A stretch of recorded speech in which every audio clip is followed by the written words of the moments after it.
Hi, welcome back. I'm Brainerror, and today we are continuing and finishing Stories Untold. And we're going to be diving into the last session. I have no idea what to expect. I'm very much looking forward to how this is all going to wrap up. And I still want to see how the House Abandoned is going to tie in with everything. If it is going to be tied in. But we'll have to wait and see. Start, please. Time for the intro. Time for the intro.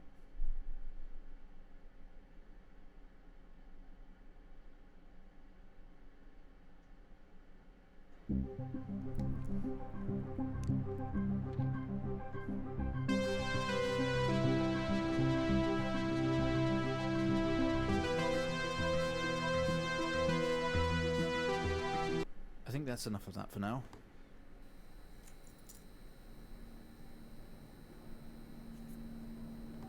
I wasn't expecting that. You're quite fond of this show, aren't you?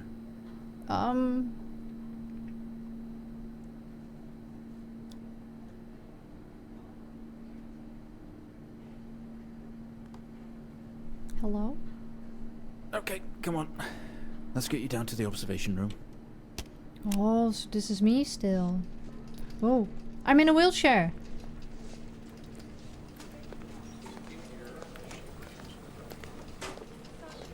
This place must be starting to feel like home to you.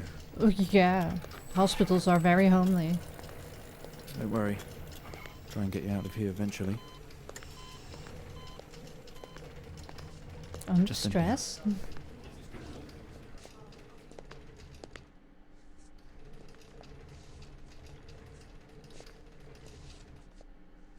Okay, are we through in the next room?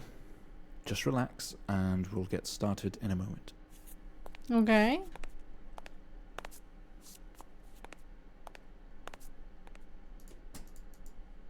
Can I do shit while she's gone?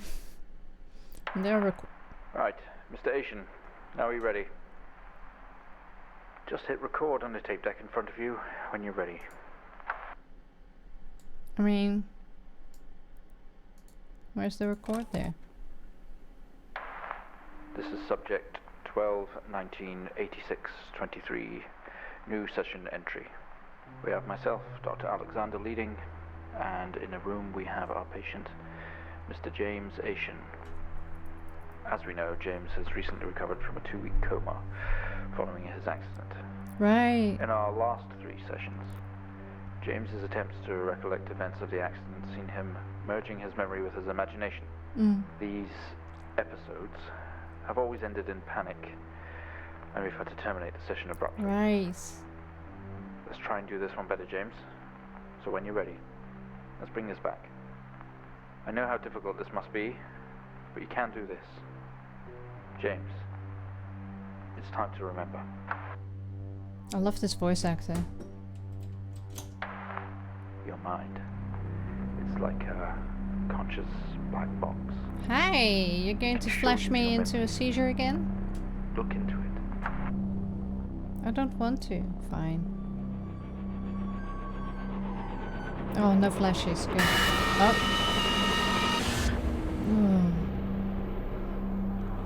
Oh, we're back here. In your most recent episode, you recalled a false memory of a remote weather station. You were isolated from the rest of the world, locked inside your coma. Right. We interacted with you daily, encouraging you to wake. Right. Your family would do number puzzles with you. Anything really to bring you back. People needed answers, James. Do you remember? I have another signal here for you, James. It's at 5610 FM. You can't miss it. Right. Cool. So that's a really nice way to put it, actually. FM. And I've had really good night's sleep, by the way, so hopefully. Well, let's just do it like this for a bit.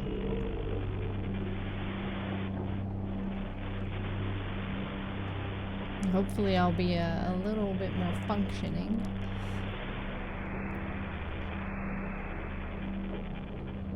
I'm really excited because now you kind of, you know, get more of the bigger picture, so But before that, it was a little bit like, I don't know how this is going to tie in. Not until the very end of the last episode. I like it. Despite some of the hang-ups that I have about gameplay, it's very, it's a very niche way of telling stories. Oh, shit. It was... Oh, I'm doing plus. Sorry. No! Okay, I'm... 2304. Type in the numbers, James. You gotta see this. This is 20F. 12. 19. 86. 2304. 86. Type in the numbers, James. Yeah, but I can barely hear You you. gotta see this. This is 20F. 20F. 12.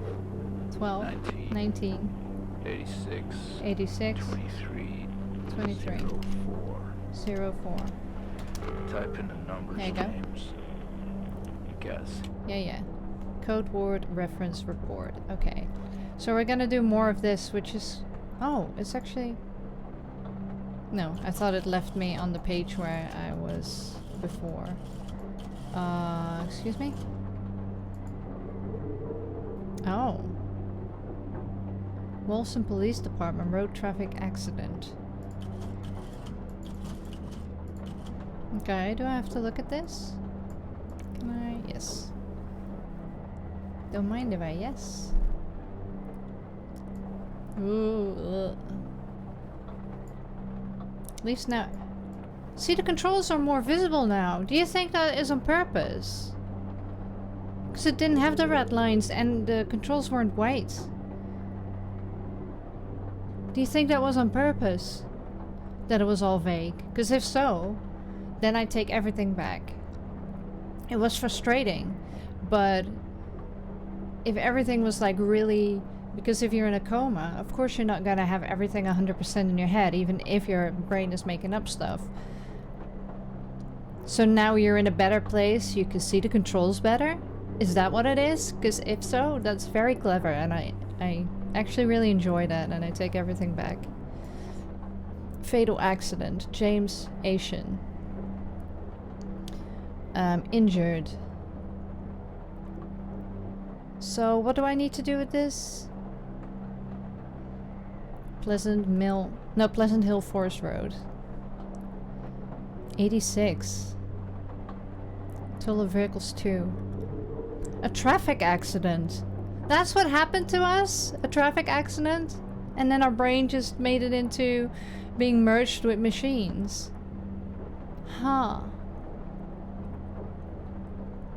So what do I need? It said reports. And then 3 lines.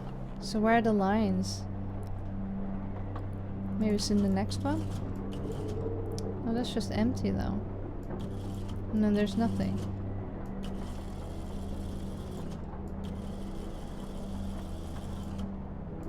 Huh.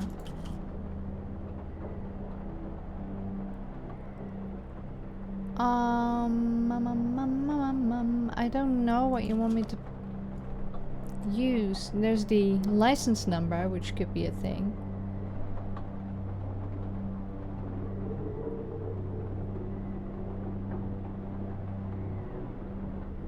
But I don't see any lines.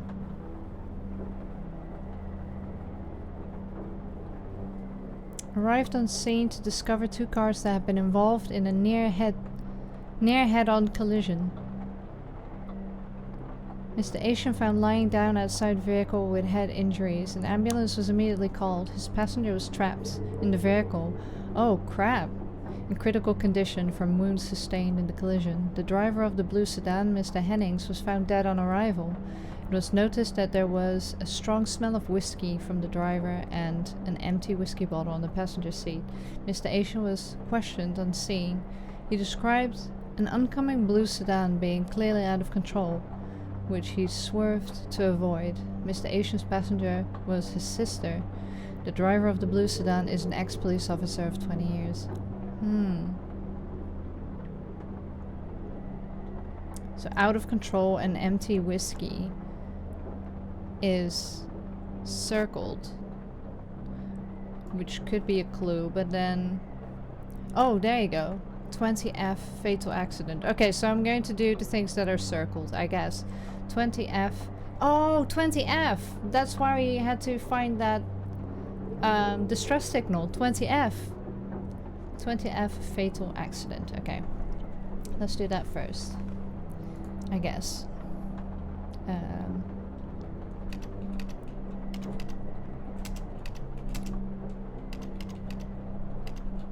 Yeah.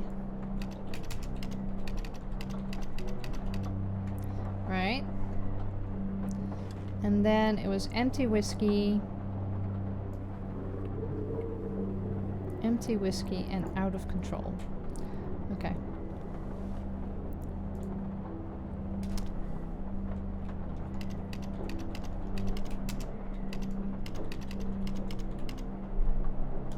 And out of control.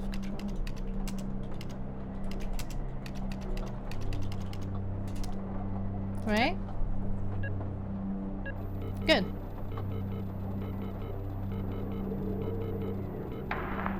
Find the signal, James. Listen to the voices. Okay. You have to face it, James. Finally. 7,000. Here we go.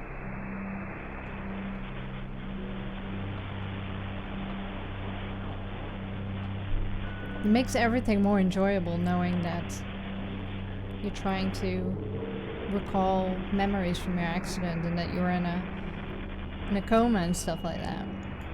For some reason I was not expecting that at all. It's not like him, at all. I've worked with Officer Hennings for 6 years and not once have we even talked about alcohol. Drunk driving. He was a father, a husband, he was fine. No way he caused this. It's him, this Haitian guy. He's got something to hide. The light flickers on. Okay. Oh. Oh. Alright. This is all back to front. Panel fixture. Okay. Yeah, panel fixture. Well, this doesn't make sense to you. Can I jump? No. No jumpies. Are we back in the... Oh. Oh, I'm in the hospital. You step out into the hospital ward, only it seems abandoned. Your vision is blurry. Oh. Hit the fire alarm. This certainly feels like an emergency.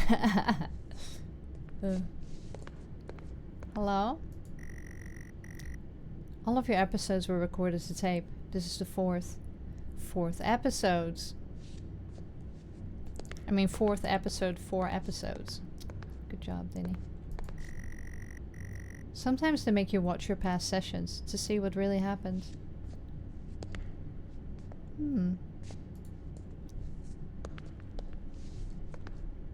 Driving home. Don't have that 5th pint. 5th pint?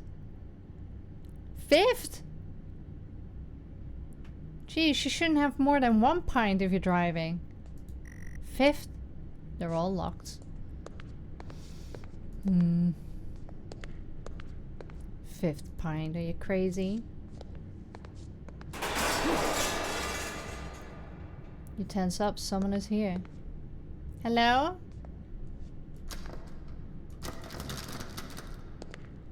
Hello? Alright, hello? You in here? I mean, I'm not too worried. You grab the keys from the table. They weigh heavy in your hand. Alright. The keys to what, though? What am I trying to achieve? Hello?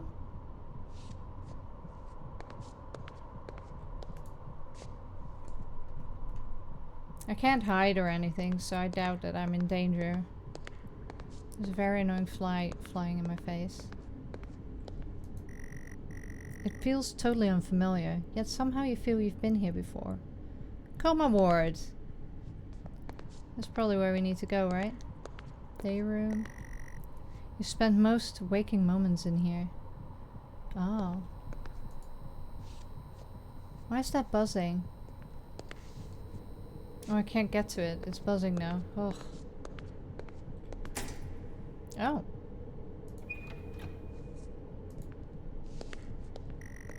You can only caught a glimpse of the room. Catch a kid. Oh shit. Alright. I don't know what it said. It went away too quickly. Another door you never opened. You don't know what was in there. So only where I've been I can actually picture in my mind. Alright. The waiting area is dark, but you feel presence right behind you. I'm stuck though. There's no one behind me. Someone breathes on your neck, standing over you. Nah.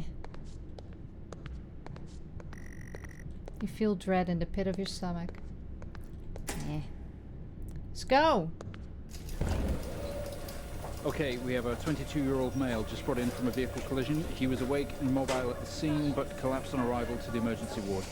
The other passengers died in the accident. Oh, the machinery! I'm getting no pulse. Prepare for defib. Amp charge full to 10 and give me 100 joules. The exploding heart!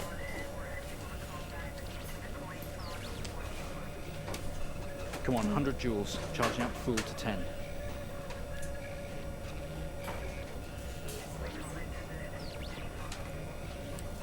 Oh, I can't turn it on. Oh, I have to do it to myself? What do you say? 100 joules.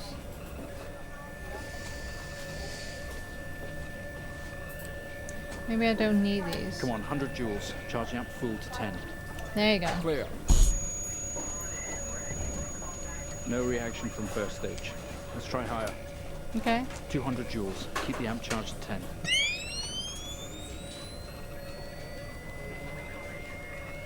$200. I'm getting there. Let's go. I am going. I don't know why I'm doing this. Oh. Clear. Yeah, I forgot I had to turn all the other equipment off. Okay, we have a reaction of some sort here, a weak signal. Let's keep going. Increase again. 360, charge full. Alright.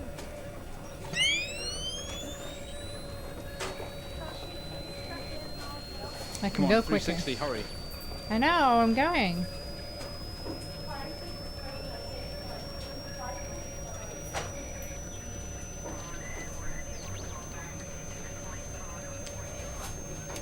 There you go. Hey. Clear. Well, would you look at that? Hey! It seems we have a pulse. Cool. Rhythm is stable. We need to run an X-ray right away. So, how do I X-ray again? Where are we with that X-ray? Let's get it going now, please. Oh! There we go. I needed to turn this on the CC86. I thought it was on. Looks like an intracerebral hemorrhage. Oh shit. We need to drain this now to relieve pressure. Prepare for trepanation. Drill. Switch on a drill, please. I have.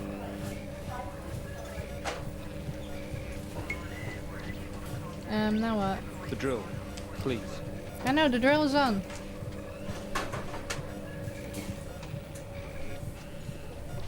The drill's on. So what do I need? This one.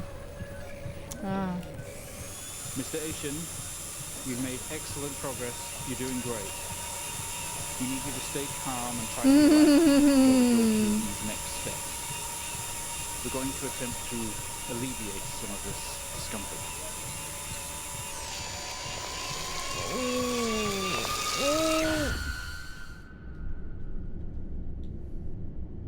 It's my worst nightmare. Or one of them. Oh, the house abandoned again.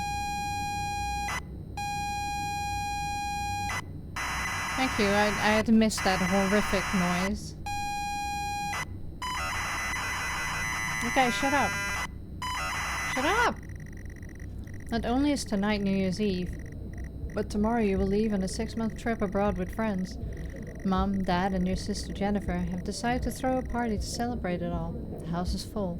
You're in the living room, and as usual, you don't recognize a soul. Look around. The room is full of chatty strangers, mostly friends of Mom and Dad. There's a door to the hall. Okay.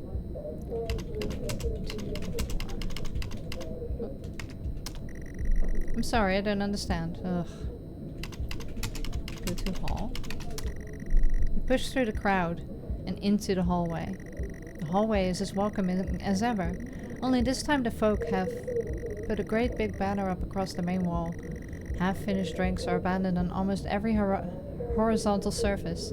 Stairs lead up, although the party is firmly downstairs. Go upstairs. As much as you'd love to, you promise you stay downstairs with the party. Okay. So why am I in the hallway? Ground. Same as ever. Stairs, door to the living room, and door to the kitchen.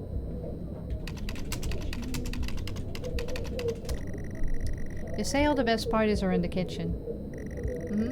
The kitchen is full of people and loud. There are drinks and food on the table, and the party is in full swing. Dad has cooked a hog roast, which sits proudly on the table, although no one is eating it. Aww! What? Eat hog roast. Maybe later. Go to Dad. I'm sorry, I don't understand. Daddy! I don't know.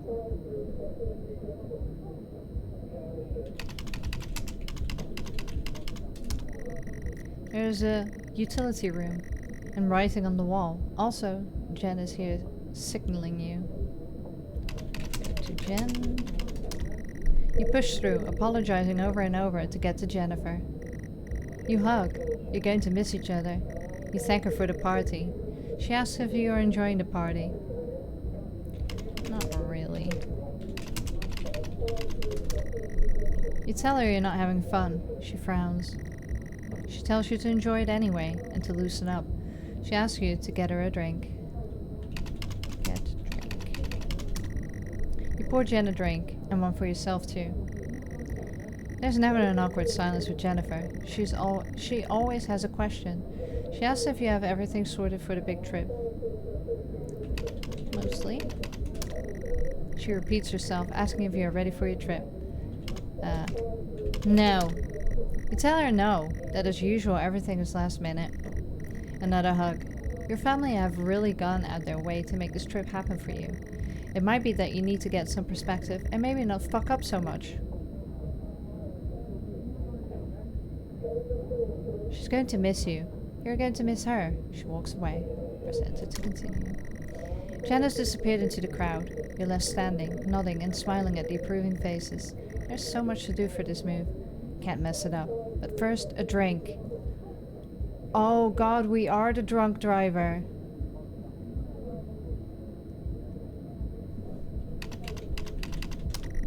You pour and down another drink. Anything to move the night along. God, this sounds like me when I used to go out. Binge drinking to just cope with social situations. It's not good. I don't know, do I drink again?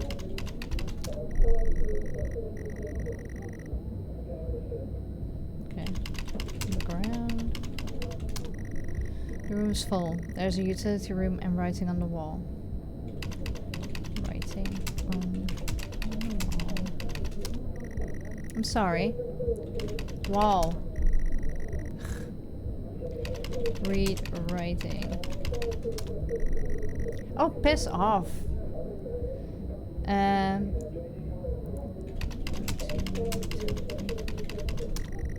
you open the door and peer in.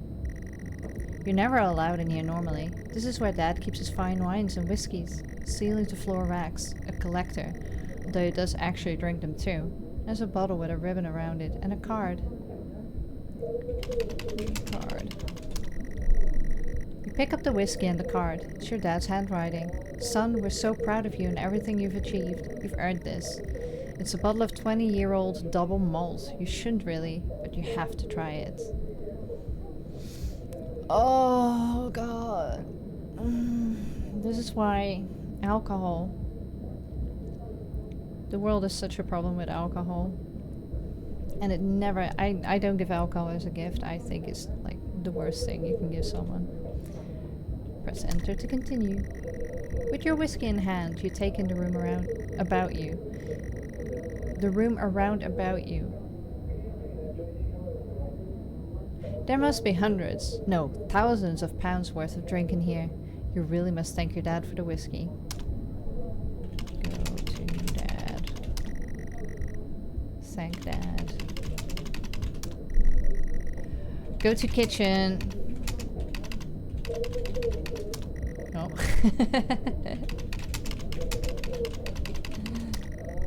You head back into the kitchen, clutching your new best friend.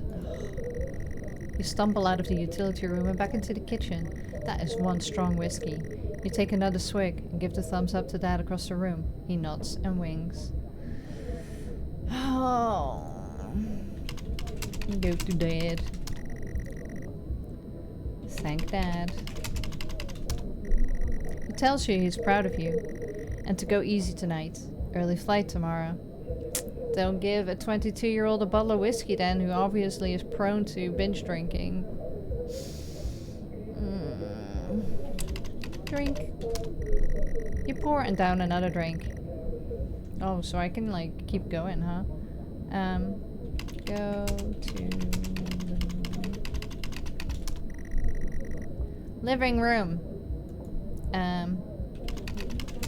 Look around. Busy and noisy. We'll need to find somewhere quieter. Okay. Go to hall. You go back out into the hallway. A few bumps and laughs on the way through, and you make it to the hall. You stop dead in your tracks. It's Jen, covered in blood. Go to Jen. I guess she is the sister. She's staring straight at you. No one else notices. Help, Jen. Blood is dripping down her face. It's mixing with tears. Okay. What am I gonna do? Get help? Oh shit. I'm sorry, I don't understand. Call 911. I'm sorry, I don't understand. Help. I'm sorry, I don't understand.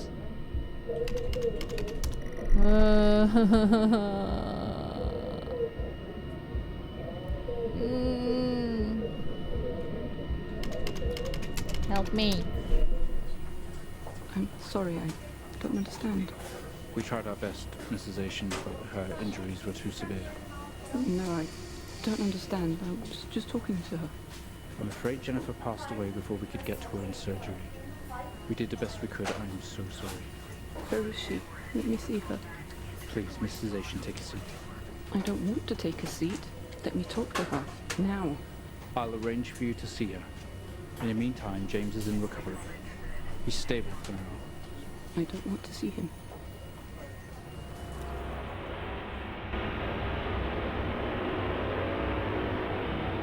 You killed his sister. You're standing in the hallway. Something has stopped you in your tracks. While searching your mind, your sister interrupts. She waves her hand in front of you and asks if you can drive her home. You still feel out of sorts. Those words echo. No.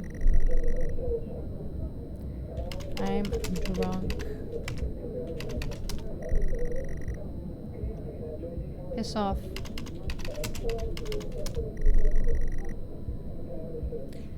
I can't. Oh! Go to kitchen. Maybe your keys are in the kitchen. No! The kitchen is busy. Way too many people crammed in here. But I guess this is where the food and drink are at. The guests are like a set of vultures picking at the roast on the kitchen counter. Your dad is locking up the utility room. Go to Dad. Talk to Dad. Dad tells you to take your sister home, but to go slow since you've had a few drinks already. My parents would never, they would never let me drive. If I can't drive anyway, but they would never even allow me with 1 or 2 drinks even to go behind the wheel. That is so bad. I wonder if they divorced as well after the accident then. So, although the kid here is at fault for driving when he shouldn't, but he's also drunk, so he can't think straight. His dad, however, is a grown-ass man with responsibility for him and his sister and the family. You should not have let him go. That is awful. I'm so pissed off. Okay.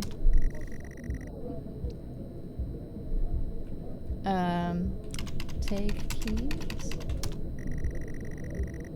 I don't know what you're trying to use. Okay, look around. It's difficult to move around in here between all the people and the kitchen table. Look at table. The table is a mess. Party food mixed, unclaimed drinks, used napkins, no keys though. Okay, go to living room. I'm sorry. Okay. Go back. You head back out into the hallway. Oh. Bottle of whiskey in hand, but no car keys. Jen points to the living room and sighs as she puts on her coat. Right, go to... Living room is 2 words, yeah. Stupid. You're sure your keys are in the living room? The living room has much more relaxed atmosphere compared to the kitchen. Various guests are sat on the chairs, having civilized conversations. There's a coffee table in the middle of the room.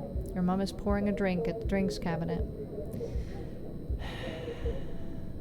Look at table. Drinks on coasters like proper civilized people. You can't see your keys. Coffee table, drinks cabinet. One of the chairs is overflowing with jackets and coats. Okay. Talk to Mom. Mom. Tears immediately start to appear in her eyes. My son, off to America! She gives you a hug. Okay.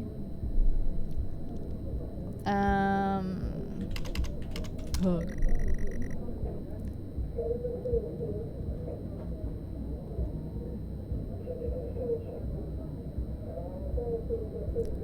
Check pockets.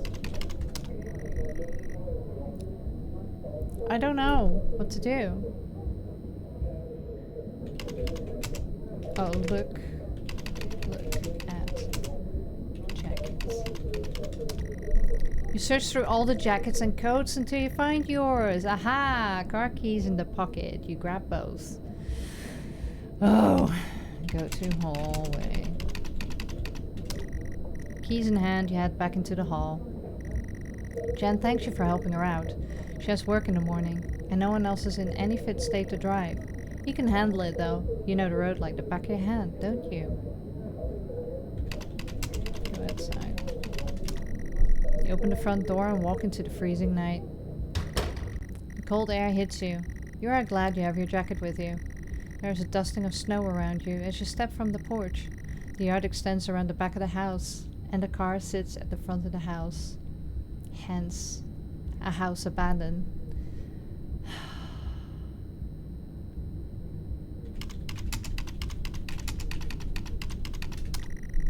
Just get Jen home, then you can get back to the party. Can't Jen drive? She's probably drunk as well. Damn it. Go to car. You fumble with the car handle, confused, until Jen tells you to maybe use the key in your hand. I just said go to the car. I mean, I thought we were still at the front door. Use key. Fumbling with the car keys, you eventually get the door open and climb inside.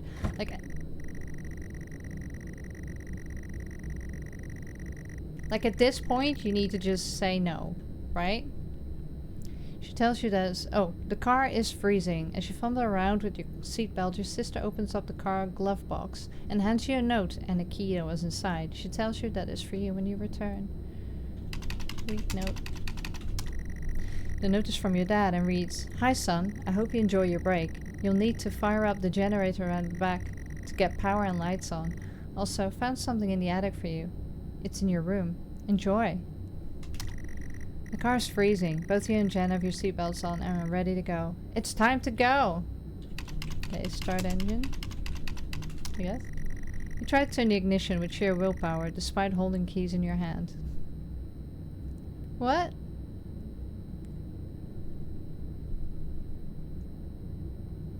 Use key? It takes a number of attempts, but you eventually slot the key into the ignition. This is not an okay way to drive. Oh my god, I'm so upset. Start engine. Can we just go already? You turn the key in the ignition and the car roars to life.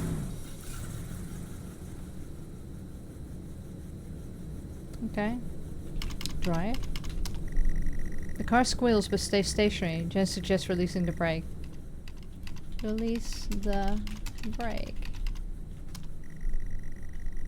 You very hesitantly release the handbrake. Can we drive now? You put the car in gear and pull out a driveway like a first-time driver. You really shouldn't be driving. I'm driving, very drunk, on the road towards the town where your sister stays. Jen started dozing off as soon as the journey got going. This shouldn't take long. Come to a junction. Is it left or right? You can't remember. Left. I'm sorry. Go left. You don't want to, but you had better ask Jen for directions. Ask Jen. She grunts and throws her arm to the left. It's left. Of course it's left. You turn the car left at the junction and accelerate off. Confident that you're on the right road now, you loosen up and put your foot down on the accelerator. You feel powerful as the engine roars at your command. Jen sits up in her chair and clutches your arm. She asks you to slow down. Slow down. That's not what really happened though, is it? You're all over the place, James. Pull over. Jen is hitting your arm and yelling at you. Crazy sister. Strange. There's a set of headlights coming directly at you, but really slow, like slow motion. Pull over. You try to react, but your body isn't responding. There's nothing you can do to stop this. There's no way to control it. The lights merge with your car. James, for fuck's sake, pull over! James!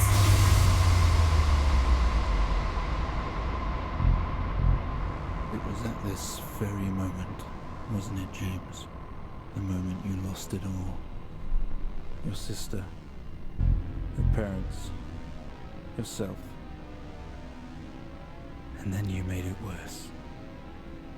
Go on. Show us what you did. You wake up in the car. Your world is upside down.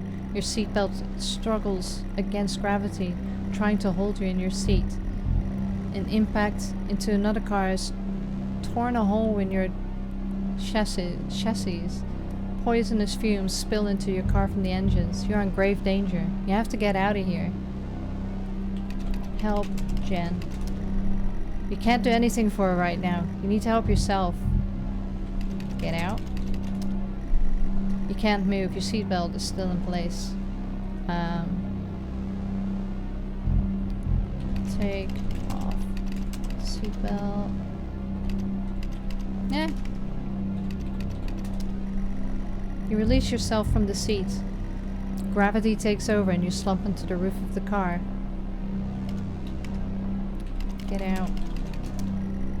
You squeeze through the wreckage and fall onto your knees, onto the ground next to you. God damn it, let me decide when we're going to continue. I can't read that fast. Every breath brings pain to your chest. Your head is throbbing. A blue car has smashed into the passenger side of your car. Your life cannot be ruined by this. You are standing holding your whiskey and your dad's note, and flashing lights are approaching at a distance. Help Jen. I'm sorry, I don't understand. Help your sister. I'm sorry, I don't understand. Run.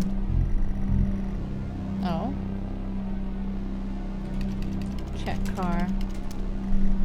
What car? The blue car or yours? Check your car. There's no going back in this. The symbols I'm writing on the car are barely visible anymore. Okay. Check blue car. The hazard lights are blinking, and the fumes are rising from the engine. Through the smashed windows, you can see a motionless driver. Help driver. He's dead, James. He can't be helped. But he might still be able to help you. Oh. How?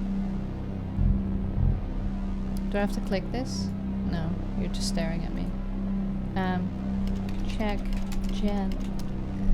Sorry, I don't know what you're looking at. Check on your sister. There's no going back in this. Okay.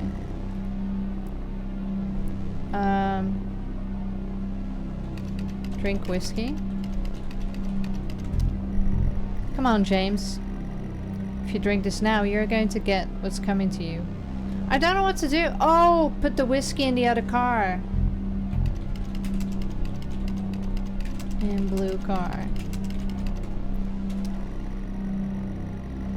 With the lights approaching closer, you begin to hear the shrill of their sirens. You simply cannot go to jail for this. You clean the bottle to remove your connection with the whiskey. You then, very deliberately, spill the remainder of the bottle's contents onto the driver, and you toss the incriminating evidence into his passenger seat.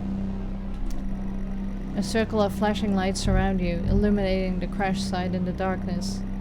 Behind them, an army of people, all staring. One figure steps out, a silhouette, and walks towards you. Okay. Hello.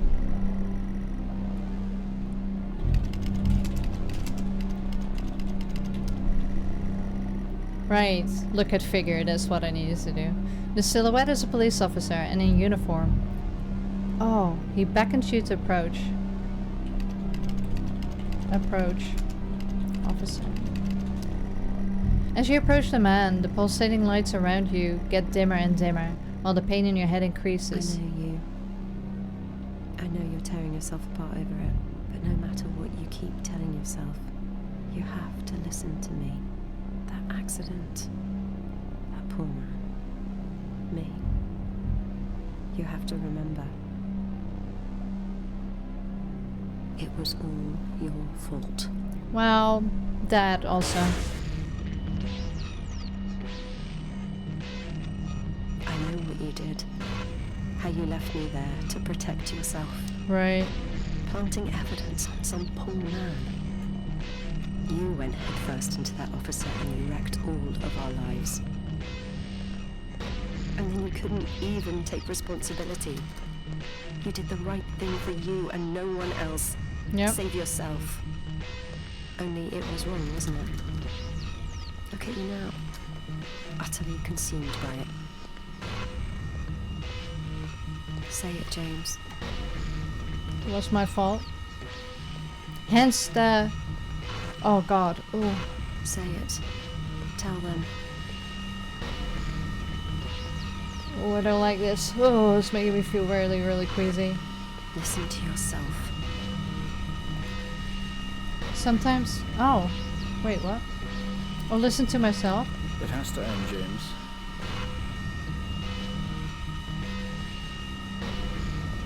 Okay, what do you want me to do here? Do you not understand? No.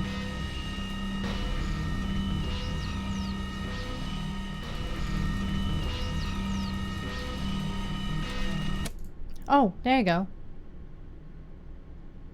I don't know where I had to click. Well, I think we've made progress today, Mr. Haitian. I guess we should tell the police what you've told us. Although I don't suspect they'll take you anywhere. I think you'll be with us for quite some time. Come on, let's get you back to your shows. I'll see you tomorrow.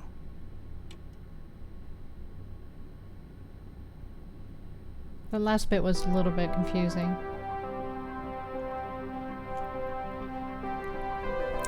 Oh, what a upsetting story.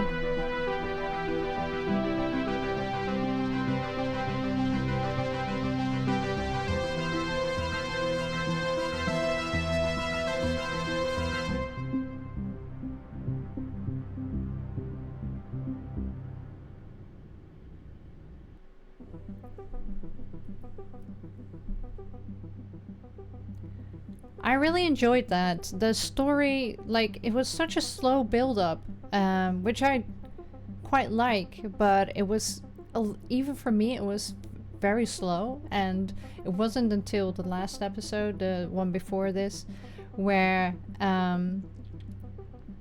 it suddenly clicked, like, oh my god, maybe this is just a mind thing. And well, actually, I kind of thought that, because I wasn't sure whether it was going to be a realistic story or whether it was going to be a fantastical story. So I kind of thought that the whole alien thing was still a thing. But then in this one, it all got explained, and oh, I'm so upset because I got really, really invested in the story, and I'm so angry about the whole situation. I know it's not real, but you hear about these kind of things so often, like so often. So many drunk drivers out in the world that will just kill others. Usually the driver survives, which is the worst thing, so they'll kill the passengers or the other cars that they get involved. And it's awful. It's like, I can't, and just, oh, the sadness of the parents. I don't know how you can overcome something like that if that happened, you know? I have very good, like, I can put myself in the shoes of others really easily, and I can totally get lost in that, and I'm actually, like, upset at the moment because just thinking about, I don't know, not that he ever would, because my brother is not, like, he would never, but if my brother, for example, had done something like that, and he had killed someone by drunk driving, I don't know how I could cope with that. I don't know how I could cope with that. It would be the worst pain that I've ever felt in my life, and I wouldn't know how to help or forgive. And just the pure disbelief and disappointment, and just your heart being torn to shreds because someone you loved dearly, and probably still love dearly, did something so incredibly selfish and awful. And then also, you know, causing the accident, then framing someone else for it, and letting your sister die just because you didn't want it on record that you were drunk driving. That, oh my god. You know, it's often said that when you're drunk, your true self comes out. And it's not always true, because alcohol also makes your brain do funny things that you would never. But this is not an excuse for drunk driving, by the way. But really, deep-seated morals will stay the same even when you're drunk. So you wouldn't suddenly go drunk driving if you really were against that. You wouldn't frame somebody if you were actually a caring person. You will already have that rotten core inside of you. And, you know, I think that's the case in most people that drink. Like, yes, some behavior gets altered that you wouldn't normally do or would ever dream of doing, but I think the core of a person stays the same. So you can tell a lot by what people do when they're drunk, I think. But yeah, I'm upset now. I'm really upset. It's really good though. Apart from, again, some of the gameplay, some of the mechanics were a little bit annoying. I think the text-based adventure could have been fleshed out a little bit better to have included more responses, because you had to be very specific, and it was a little bit annoying, because after a while the immersion went away because I couldn't find the exact right words of what they wanted me to do. But I realized that this was their first ever game, so for a first game from the studio, this came out in 2017, is really good, and it's very different, you know. And I loved that there were 4 stories that seemed to have nothing to do with each other until the very end of episode 3, you suddenly realized. And then keeping us guessing about the house abandoned as well is really cool. I really like that, and all tied together in the end into a horrific, depressing ending. But he's got his comeuppance, you know.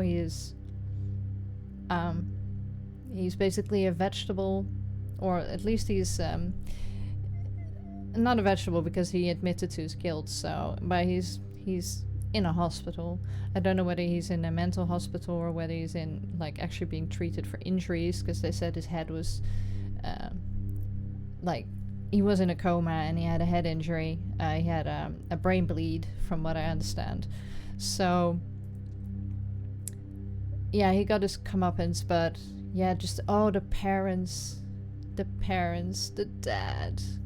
I know he let him drive, which was also really fucking stupid. I'm angry with him, but he must feel awful knowing that he gave him whiskey and let him drive his sister home when he knew that he had been drinking. Like, even after 1 whiskey, you shouldn't drive. Let alone how many other shots he had, 4 or 5. Yeah, that's awful. Oh, I don't want to think about it anymore. I can really, like, imagine it, and I would actually tear up right now if I thought about it too much. But apart from the very depressing story, cool way of telling it, kept me guessing throughout.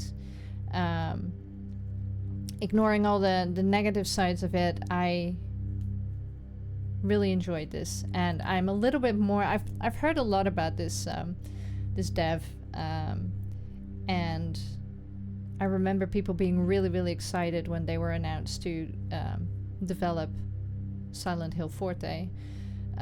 So at least I think it was Forte. So I'm really looking forward to what they're going to do with it. But yeah, when they announced Silent Hill F, I was the most excited about that trailer. It had nothing to do with Silent Hill though, that's the thing. But it looked amazing. So I am excited in that prospect, or in that aspect, that it got me the most interested in it. But but now I have a little bit more hope seeing this kind of thing. You know, if this was their first ever game. I know they won a lot of awards with this as well, I'm pretty sure. Rightly so. It's a very clever way of doing things. So, yeah. It gives me a little bit more hope for what they're gonna do with Silent Hill. Anyway, to end this long ramble, thank you so much for joining me as always. Let me know what you think, and I will see you when I see you.